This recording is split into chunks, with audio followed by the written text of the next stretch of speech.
ভারতে লোকসভা নির্বাচনের ফল ঘোষণা কাল। বুথ ফেরত জরিপ নিয়ে বিতর্ক। টানা তৃতীয়বারের মতো জয়ের পথে বিজেপি। মিথ্যা তথ্য দিয়ে প্রভাব বিস্তারের অভিযোগ বিরোধীদের।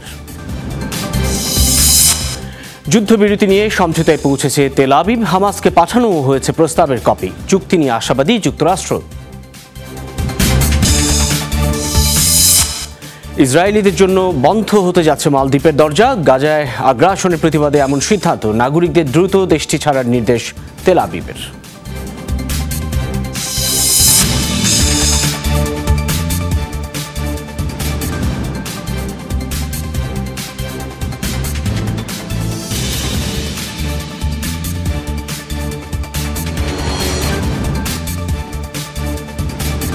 শিরোনাম দেখছিলেন যমুনা আইরিসকে। এসবের বিস্তারিত সহ আরও কিছু খবর নিয়ে আপনাদের সঙ্গে আছি আমি সাইফুদ্দিন রবিন। ভারতে 17তম লোকসভা নির্বাচনের বহুল প্রতীক্ষিত ফলাফল প্রকাশ করা হবে কাল। ফল ঘোষণার আগে বুথ ফেরত জরিপ ঘিরে চলছে তুমুল তর্ক বিতর্ক। জয়ের বিষয়ে আত্মবিশ্বাসী বিরোধী শিবিরের দাবি, এসব জরিপ ভুয়া। ভোটের ফলাফলে তথ্য গরমিল আড়াল করতেই এসব জরিপ করা হয়েছে এমন দাবিও করা হয়। যদিও এসব অভিযোগ উড়িয়ে দিচ্ছে বিজেপি। নিচ্ছে টানা তৃতীয়বারের মতো সরকার গঠনের প্রস্তুতি। রাত পোহালে ফল ঘোষণা ভারতের 18তম লোকসভা নির্বাচনের।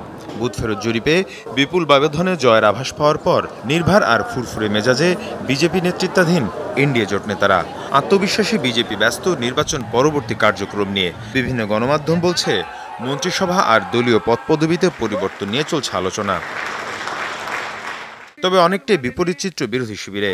বুথ ফেরত জরিপে বড় পরাজয়ের আভাস দেওয়ার পরও ক্ষুব্ধ প্রতিক্রিয়া জানিয়েছে বিরোধী শিবির। নিজেদের জয়ের বিষয়ে আত্মবিশ্বাসী কংগ্রেস সহ বিরোধী দলগুলো। তাদের দাবি নির্বাচনের কারচুপি এবং ইভিএম জালিয়াতির মতো ঘটনা আড়াল করতেই করা হয়েছে এই বুথ ফেরত জরিপ। इसका नाम एग्जिट पोल नहीं है, इसका नाम मोदी मीडिया पोल है। ये मोदी जी का पोल है, फैंटेसी पोल है उनका। Thank you. कितनी सीटें आ रही हैं आपके हिसाब से? ऊपर से आया होगा भाई बीजेपी को ज्यादा। এই জরিপের তথ্য ভুয়া। ভোটের মেশিনের তথ্যে গড়বড় করা হয়েছে। এ কারণেই ভোটের আগে বুথ ফেরত জরিপের তথ্য প্রকাশ করা হয়েছে। বিরোধী দলের এজেন্টদের বলবো, পূর্ণাঙ্গ ফল ঘোষণা না হওয়া পর্যন্ত কেউ কেন্দ্র ছেড়ে যাবেন না। পুরা এক্সিট। যদিও সব দাবিকে উড়িয়ে দিচ্ছে বিজেপি। পরাজয় নিশ্চিত জেনে এমন আচরণ করছে বিরোধীরা, এমন মত কেন্দ্রের ক্ষমতাসীনদের। বিরোধীরা সব বুথ ফেরত জরিপকে উড়িয়ে দিচ্ছেন। তারা বলছেন এসব নাকি ভুয়া। এই জরিপগুলো করেছে গণমাধ্যম। বিরোধী দলের এই দাবি ভারতের গণমাধ্যমকেও প্রশ্নবিদ্ধ করে। আসলে এটাই তাদের নীতি। কোনো কিছু বিরুদ্ধে গেলেই সেটা সমালোচনা করা। এদিকে ফল ঘোষণাকে কেন্দ্র করে ভারত জুড়ে নিরাপত্তা জোরদার করা হয়েছে। মীর মুশফিকা হাসান, যমুনা নিউজ। ভারতের লোকসভা নির্বাচনের প্রভাব পড়েছে দেশটির শেয়ার বাজারে। বুথ ফেরত জরিপে বিজেপির জয়ের আভাসে ভোট গণনার আগের দিনই 2000 পয়েন্ট উঠেছে বোম্বে স্টক এক্সচেঞ্জ সূচক সেন্সেক্স। অন্যদিকে ন্যাশনাল স্টক এক্সচেঞ্জ সূচক নিফটি বেড়েছে প্রায় 700 পয়েন্ট। শুক্রবার সেন্সেক্সের লেনদেন শেষ হয় 73,961 পয়েন্টে। দুদিনের ছুটির পর সোমবার সর্বোচ্চ 76,738 পয়েন্টে উঠে সূচক। পরে কিছুটা কমে এখন 76,247 পয়েন্টে নেমেছে সূচকটি, যা আগের তুলনায় প্রায় 3.58% বেশি। অন্যদিকে নিফটি বেড়েছে 3.58%। উল্লেখযোগ্যভাবে বেড়েছে Adani ports, Adani enterprise, power grid, Shriram finance এবং এনটিপিসির মতো বড় প্রতিষ্ঠানের শেয়ার দর। এর আগে প্রথম 3 ধাপের ভোটের পর বিজেপি জোটের ক্ষমতায় ফেরার সম্ভাবনা ফিকে হতে থাকলে কিছুটা গতি হারায় বাজার। তবে বিজেপি নেতৃত্বাধীন জোটের 350-র বেশি আসন পাওয়ার খবরে আবার লাফিয়ে বাড়ছে ভারতের শেয়ার বাজারের সূচক।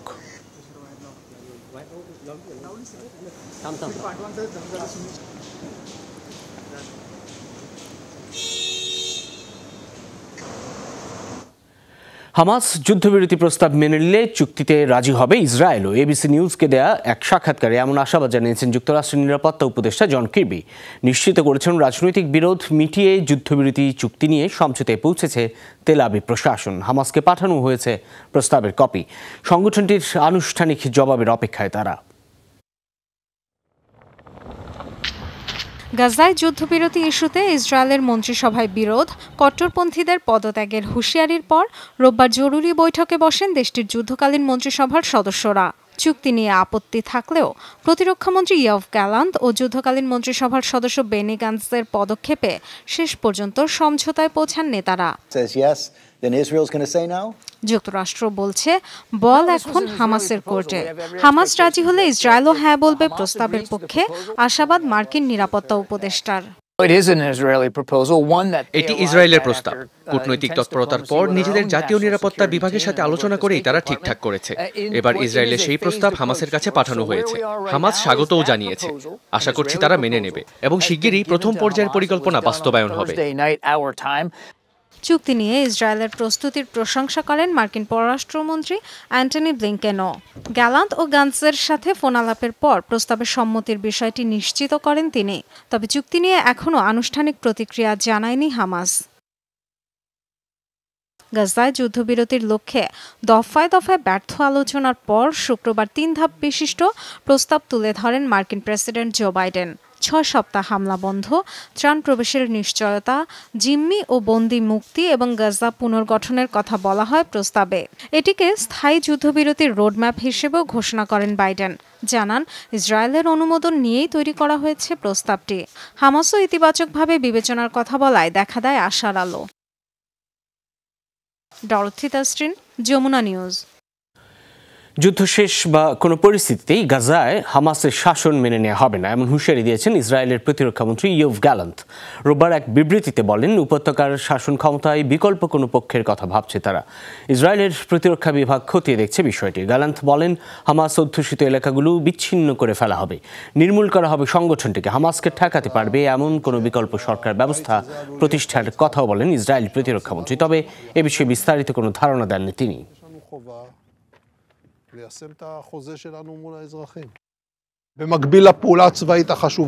সামরিক অভিযানের পাশাপাশি নিরাপত্তা নিশ্চিত করা ও গাজায় শাসন ব্যবস্থায় হামাসের বিকল্প নিয়েও প্রস্তুতি নিচ্ছি। একদিকে হামাস নির্মূল, অন্যদিকে সরকার বা প্রশাসনে অন্য কোনো পক্ষের সক্ষমতা তৈরি যুদ্ধের দুটি লক্ষ্য আমাদের। গাজায় যুদ্ধবিরতি আলোচনার মাঝেই অব্যাহত রয়েছে ইসরায়েলি হামলা। শরণার্থী শিবির সহ আবাসিক এলাকাগুলোই চালানো হয় নির্বিচার বোমা বর্ষণ। জাবালিয়া আর বেইত হানুনকে দুর্যোগপূর্ণ এলাকা হিসেবে ঘোষণা দিয়েছে কর্তৃপক্ষ। নুসৈরাত শরণার্থী শিবিরে বিমান হামলায় প্রাণ হারিয়েছেন 4 জন, নারী ও শিশু সহ 6 ফিলিস্তিনির মৃত্যু হয়েছে গাজার মধ্যাঞ্চলের বুরেইজ শরণার্থী শিবিরে। খান ইউনিস সহ রাফার আবাসিক এলাকায় রাতভর বোমা বর্ষণে প্রাণ গেছে আরও 12 জনের। জরুরি বিভাগের তথ্য অনুযায়ী ইসরায়েলি হামলায় গাজার উত্তরাঞ্চলে ধ্বংস হয়েছে 50,000-এর বেশি বাড়িঘর। 7 মাসের বেশি সময় ধরে চলা ইসরায়েলি আগ্রাসনে গাজায় প্রাণহানি ছাড়িয়েছে 36,000। লেবাননের হিজবুল্লাহ গেরিলা এবং ইসরায়েলি সেনাদের মধ্যে ব্যাপক সংঘর্ষ হয়েছে। টাইমস অফ ইসরায়েল জানায়, রোববার রাতে অন্তত 40টি রকেট হামলা চালিয়েছে হিজবুল্লাহ গেরিলা। ইসরায়েলি সীমান্তের উত্তরাঞ্চলের বিভিন্ন এলাকা লক্ষ্য করে চলে এসব হামলা। এর পাশাপাশি একটি আবাসিক এলাকাতে ড্রোন হামলা হয় বলেও জানানো হয়। এর আগে লেবাননের পূর্বাঞ্চলে ব্যাপক বিমান হামলা চালায় ইসরায়েল। আইডিএফের দাবি, বালবেক শহরে অবস্থিত হিজবুল্লাহর বিভিন্ন সামরিক ঘাঁটি লক্ষ্য করে চালানো হয় এসব হামলা। এতে হতাহত হয় বেশ কয়েকজন। তবে লেবানন কর্তৃপক্ষের দাবি, হতাহতদের সবাই বেসামরিক নাগরিক।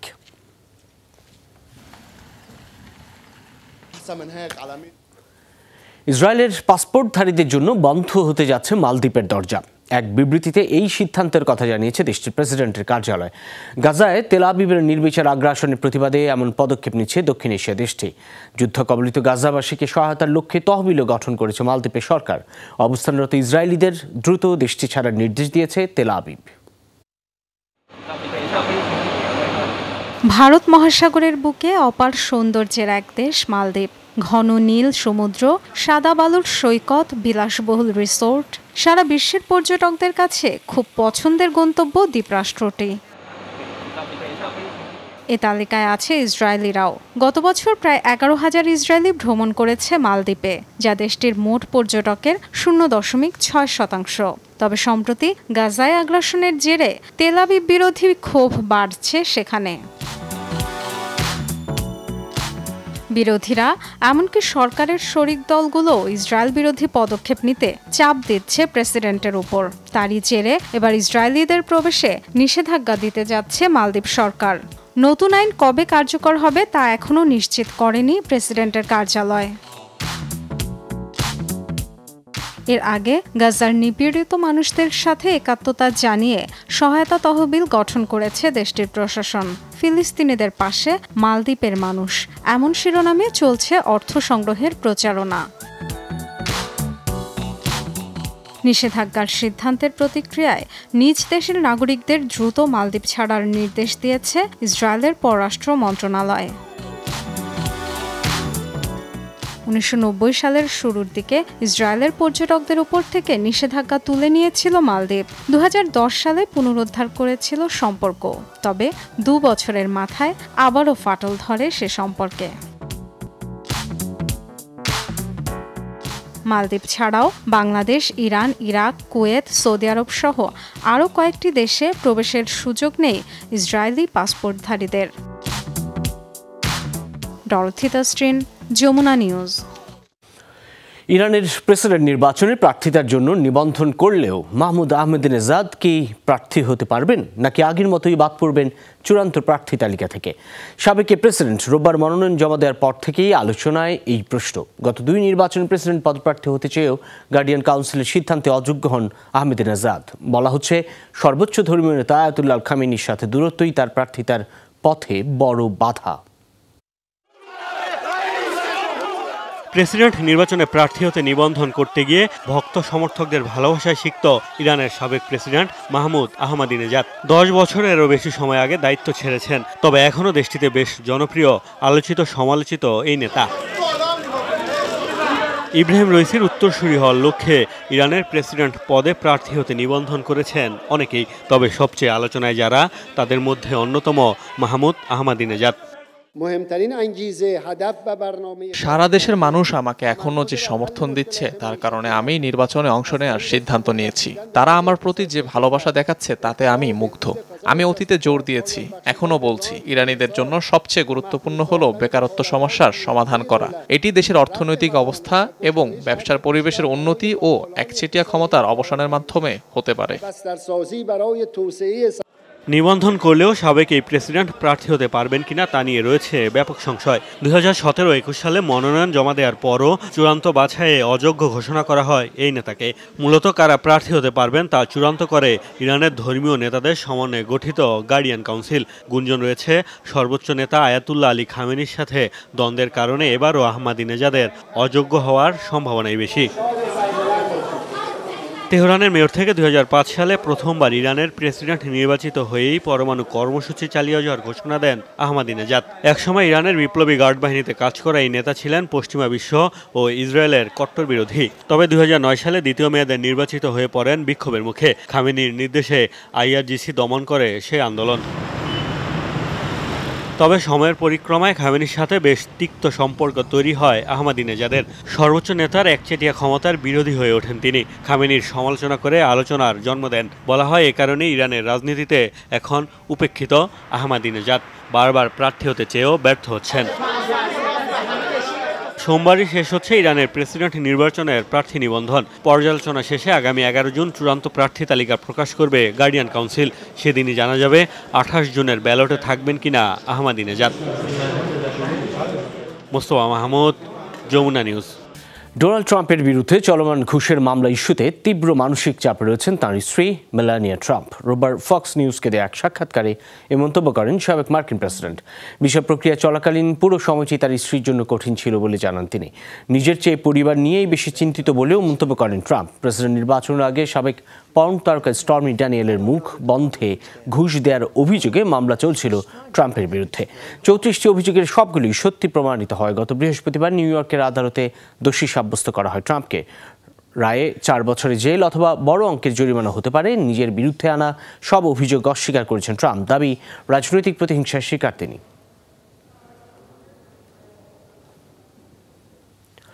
নিষিদ্ধ করতে চাওয়া অ্যাপ টিকটকে এবার নিজেই জড়িয়ে গেলেন সাবেক মার্কিন প্রেসিডেন্ট ডোনাল্ড ট্রাম্প। তথ্য পাচারের অভিযোগে অ্যাপটির বিরুদ্ধে সবসময় প্রতিবাদ জানিয়ে আসলেও খুলেছেন অ্যাকাউন্ট। প্রতিক্রিয়া স্বরূপ মাত্র কয়েক ঘন্টার ব্যবধানে ফলোয়ার পেয়েছেন 20 লাখের কাছাকাছি। আসন্ন মার্কিন প্রেসিডেন্সিয়াল নির্বাচনের প্রচারণা চালাতেই টিকটককে ব্যবহার করবেন তিনি। সামাজিক যোগাযোগ মাধ্যম টিকটকের বিরুদ্ধে বরাবরই সোচ্চার ছিলেন সাবেক মার্কিন প্রেসিডেন্ট ডোনাল্ড ট্রাম্প। প্রেসিডেন্ট থাকাকালীন অ্যাপটির উপর দিতে চেয়েছিলেন নিষেধাজ্ঞাও, কিন্তু আদালতের রায়ে তা নাকচ হয়ে যায়। এবার নিজেই অ্যাপটিতে যুক্ত হলেন রিপাবলিকান এই প্রার্থী। রিয়াল ডোনাল্ড ট্রাম্প নামের ওই অ্যাকাউন্টটি খুলে এরই মধ্যেই নেট দুনিয়ায় সাড়া ফেলেছেন তিনি। মাত্র 12 ঘন্টার মধ্যেই পেয়েছেন প্রায় 2 মিলিয়ন অনুসারী। অ্যাকাউন্ট খোলার কিছুক্ষণ পরেই প্রকাশ করা হয় লঞ্চিং ভিডিও, যাতে মিক্সড মার্শাল আর্ট ইউএফসির একটি ইভেন্টে দেখা যায় তাকে। প্রথম ভিডিওর গান হিসেবে বেছে নেওয়া হয় আমেরিকান গায়ক কিড রকের গান। শুধু তাই নয়, অ্যাপটিতে যুক্ত হতে পারাকে সম্মানজনক হিসেবেও দেখছেন যুক্তরাষ্ট্রের আসন্ন নির্বাচনের রিপাবলিকান এই প্রার্থী। নির্বাচনী প্রচারণা চালাতেই টিকটকে জড়িয়েছেন ট্রাম্প বলে মন্তব্য নেটিজেনদের। টিকটক নিষিদ্ধের আইন প্রণেতা প্রতিদ্বন্দ্বী বাইডেন অবশ্য ফেব্রুয়ারিতেই যুক্ত হয়েছেন সেখানে। বর্তমান আইন অনুযায়ী আগামী 9 মাসের মধ্যে মার্কিন কোনো কোম্পানির কাছে টিকটককে বিক্রি করে দিতে হবে চীনা প্রতিষ্ঠান বাইটড্যান্সকে, অন্যথায় পেতে হবে নিষেধাজ্ঞা। বর্তমানে যুক্তরাষ্ট্রে অ্যাপটির ব্যবহারকারী প্রায় 17 কোটি। অনিক রহমান, যমুনা নিউজ। আবারও ভয়াবহ ম্যাস শুটিংয়ের ঘটনা হয়েছে যুক্তরাষ্ট্রে। ওহাইও অঙ্গরাজ্যে বন্দুকধারীর এলোপাতাড়ি হামলায় গুলিবিদ্ধ হয় কমপক্ষে 25 জন। এদের মধ্যে মৃত্যু হয়েছে একজনের। আহতদের বেশ কয়েকজনের অবস্থা আশঙ্কাজনক। রোববার রাতে অ্যাক্রন শহরে হয়েছে এই হামলা। ঘটনাস্থল থেকে উদ্ধার করা হয়েছে একটি রাইফেল ও কয়েক ডজন বুলেটের কেস। হামলার উদ্দেশ্য সম্পর্কে জানা যায়নি এখনও। আটক বা শনাক্ত করা হয়নি বন্দুকধারীকে। তল্লাশি চলছে। স্থানীয়দের কাছে হামলাকারীর বিষয়ে তথ্য চেয়ে বিজ্ঞপ্তি দিয়েছে ওহাইও পুলিশ।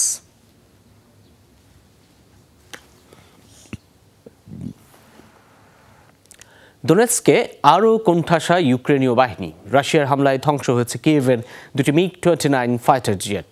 ভূপাতিত করেছে 50টি ড্রোন সহ বেশ কয়েকটি মিসাইল, রকেট ও এরিয়ার বোম্ব। দোনেৎস্কে আরও একটি গ্রাম দখলের দাবিও করেছে মস্কো। রোববার রুশ প্রতিরক্ষা মন্ত্রণালয় জানিয়েছে বেশ কয়েকটি রণক্ষেত্রে পিছু হটছে ইউক্রেনীয় সেনারা। আটক করা হয়েছে অনেক অস্ত্র ও গোলাবারুদ। একই দিন ইউক্রেনের সেনাবাহিনীর জেনারেল স্টাফ জানান সবচেয়ে ভয়াবহ পরিস্থিতি পোক্রোভস্কে। 17টি ফ্রন্ট লাইনে চলছে তুমুল লড়াই। খার্কিভের রুশ বাহিনীকে ঠেকানোর দাবি করেছে কিয়েভ। বেশ কয়েকটি সাজোয়া যান ধ্বংসের দাবিও করেছে। রাশিয়ার বেলগোরোদে ও চালিয়েছে হামলা। প্রাণ গেছে একজনের, আহত আরও 6 জন। মেক্সিকোর ইতিহাসে প্রথম নারী প্রেসিডেন্ট নির্বাচিত হলেন ক্লডিয়া শেইনবাউম। সোমবার প্রকাশিত হয় নির্বাচনের চূড়ান্ত ফলাফল। প্রায় 60% ভোট পেয়ে জয়ী হয়েছেন তিনি। বিভিন্ন জরিপের তথ্য মতে দেশটির গণতন্ত্রের ইতিহাসে এবারই এত বেশি ভোট পেয়ে জয়ী হলেন কোনো নেতা। অন্যদিকে তার নিকটতম প্রতিদ্বন্দ্বী প্রার্থী সোতিল গালভে ভোট পেয়েছেন মাত্র 30%। তিনিও নারী প্রার্থী। ক্লডিয়ার জয়ে দেশজুড়ে উল্লাস করছেন হাজার হাজার মেক্সিকান। নবনির্বাচিত প্রেসিডেন্টের জয় মূলত দেশটির সর্বস্তরের নারীদেরই জয় বলছেন সমর্থকরা।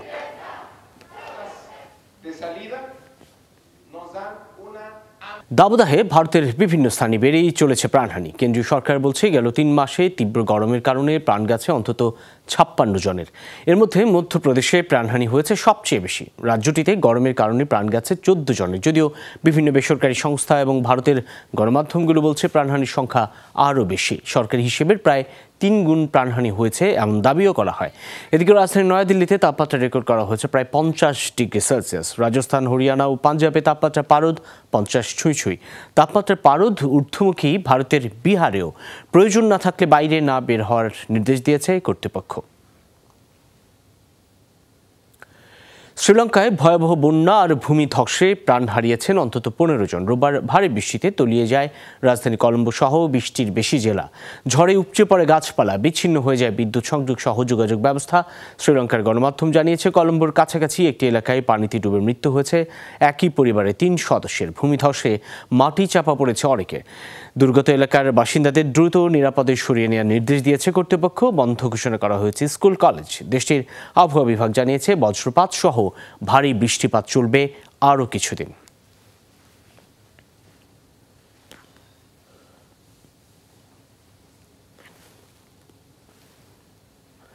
93 বছর বয়সে পঞ্চমবারের মতো বিয়ের পিঁড়িতে বসলেন মিডিয়া মুঘল রুপার্ট মারডক। পাত্রী 67 বছর বয়সী এলেনা জুকোভা পেশায় একজন অবসরপ্রাপ্ত রুশ জীববিজ্ঞানী।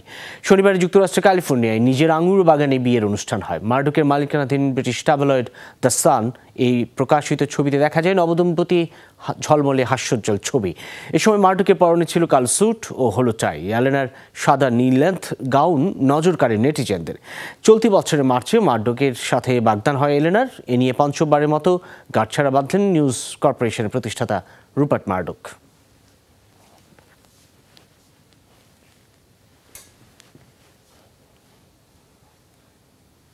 যমুনা ডেস্ক এ পর্যন্তই। এতক্ষণ সাথে থাকার জন্য ধন্যবাদ সকলকে।